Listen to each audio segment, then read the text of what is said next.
Ақжайық ауданы Көнекеткен ауылы 5-ші сынып оқушысы Аманжол Мейіржан Ерболатұлы.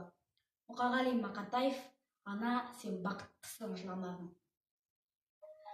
Ана, сен бақыттысың, жыламағың. Жай түсіп жатқанда да құламадың.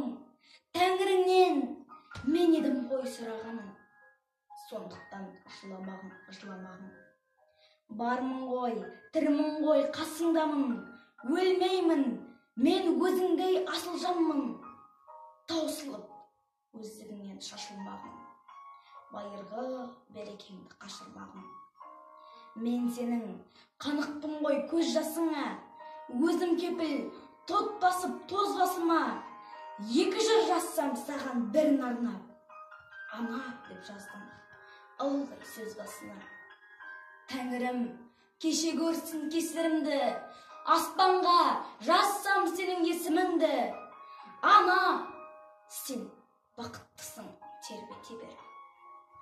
Құба талды әйелге бесігін